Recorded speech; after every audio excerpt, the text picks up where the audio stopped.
25 नए लोगों का नाम आपकी लिस्ट में होना ही चाहिए, तब तो आप कॉन्फिडेंस से बात कर पाओ। देखकर सामने वाले व्यक्ति आपके साथ जुड़ेगा, और नहीं तो भगवान सबका भला करता है, आपका भी करेगा ही। लाइफ इंश्योरेंस एडवाइजर्स जो होते हैं उनको अपने आप को कंटिन्यूस अपग्रेड करते रहना पड़ेगा, क्योंकि वक्त बदल रहा है, उसी तरीके से कस्टमर की नीड बदल रही है, तो उन ज़रूरतों को पूरा करने के लिए फाइनेंशियल प्लानिंग के तरीके भी बदल रहे हैं, तो वो सब सीखना ज़रूरी है ताकि उसको अप्लाई कर सके। तो वही सारा काम करने के लिए आए हैं। नमस्कार, मैं हूं आकाश मिश्रा, आप देख रहे हैं मेरा गांव मेरी धरोहर न्यूज़ चैनल। इस वक्त हमारी मौजूदगी है बिहार के मधुबनी ज़िला अंतर्गत अतिथि होटल रेस्टोरेंट में, जहां LIC ऑफ इंडिया जो लाइफ एडवाइज़र हैं सभी यहां पहुंचे हैं, आप देख सकते हैं। और ये सभी लोग यहां ट्रेनिंग के लिए, बताया जा रहा है कि बीमा धारक को यहां ट्रेनिंग देने के जो प्रशिक्षक हैं वो हमारे साथ हैं।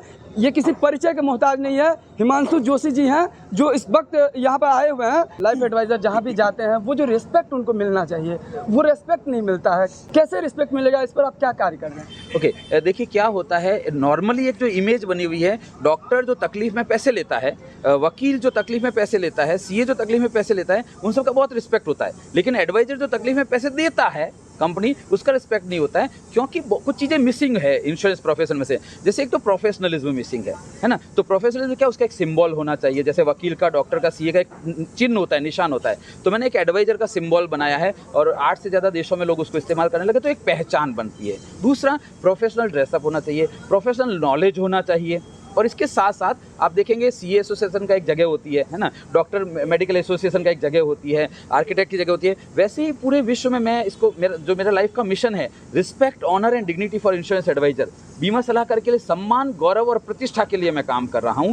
तो उसके लिए जो अपना स्टैच्यू ऑफ यूनिटी है, सरदार पटेल का विश्व का सबसे बड़ा मूर्ति, उसके पास में ही नर्मदा नदी के किनारे एक जगह ली है मैंने। वहाँ पर मैं विश्व का पहला इंश्योरेंस थीम रिसोर्ट बना रहा हूँ, इंश्योरेंस हिस्ट्री म्यूजियम बना रहा हूँ, और वहाँ पर इंटरनेशनल वॉल ऑफ फेम बना रहे हैं, जो विश्व की जितनी भी इंश्योरेंस कंपनीज हैं सबके top performer of the year का नाम गोल्डन लेटर्स में वहाँ पर लिखा जाएगा, ताकि उनको एक सम्मान, गौरव की अनुभूति हम दे सकें और उसके माध्यम से आम जनता तक पहुँच सके।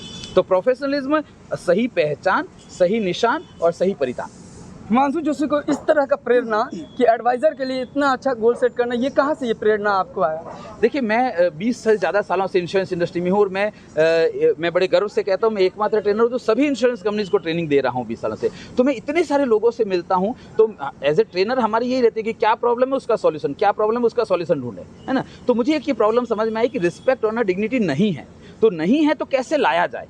और उस सिलसिले में जो पूरी प्रोसेस थी, निशान बना दिया, ड्रेस कोड कर दिया, प्रोफेशनल ट्रेनिंग्स कर दी, उसी प्रोसेस के अगले हिस्से के रूप में ये रिसोर्ट बनाने का आइडिया आया कि एक ऐसी जगह होनी चाहिए जो उसके नाम से होनी चाहिए, advisor learning resort, statue of unity के पास। और जिस प्रकार से मोटिवेशनल ट्रेनर के रूप में आप जाना जाते हैं, आपके बारे में बताया था कि आप अच्छे लेखक भी हैं। मैंने कुछ किताबें लिखी है, और इंश्योरेंस इंडस्ट्री के लिए उस विषय पर वो एकमात्र किताब है पूरी दुनिया में, जो प्रश्न पूछेगा वो जीतेगा। अलग अलग भाषाओं में उपलब्ध है।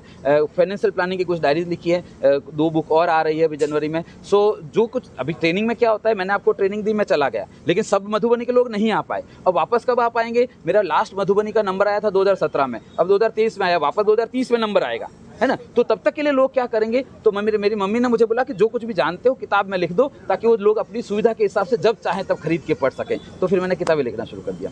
मैं एक और इंटरेस्टिंग चीज़ बताऊं, मैं 10 साल का था तब से मैं कविताएं भी लिखता हूं। आप जितने भी बड़े बड़े कवियों को जानते हैं उन सबके साथ मंच पर कविता पाठ किया है। तो शिक्षक का बेटा हूँ मैं, मेरे पापा बहुत बड़े संगीतकार हैं, तो मेरी मम्मी टीचर रही है, एजुकेशन में रही है। क्या नाम था आपके पापा? मेरे पापा का नाम है श्री पुंडरीक लाल जोशी, मम्मी का नाम प्रमिला जोशी। तो घर में ही माहौल ऐसा था कि टीचिंग और एजुकेशन से जुड़े हुए थे, तो उसी सिलसिले में फिर खून में है तो आगे बढ़ गए। तो इसमें आप देख रहे थे हिमांशु जोशी जी हमारे साथ हैं, एक बताया जा रहा है कि मोटिवेशनल ट्रेनर भी हैं, और जितने भी इंश्योरेंस एडवाइज़र हैं, शुरुआत से ही ये ट्रेनिंग देने का मोटिवेशन रहा। बहुत सारे ऐसे एडवाइज़र हैं जो कहीं ना कहीं प्रश्न नहीं पूछते हैं और प्रश्न से हिचकते हैं। इन्होंने एक बुक लिखा है कि जो पूछेगा वही जीतेगा। इस वीडियो को ज़्यादा से ज़्यादा शेयर कीजिए, और अगर चैनल पर नए हैं तो चैनल को सब्सक्राइब कीजिए। आप देख रहे थे मेरा गाँव मेरी धरोहर न्यूज़ चैनल, आकाश मिश्रा के साथ।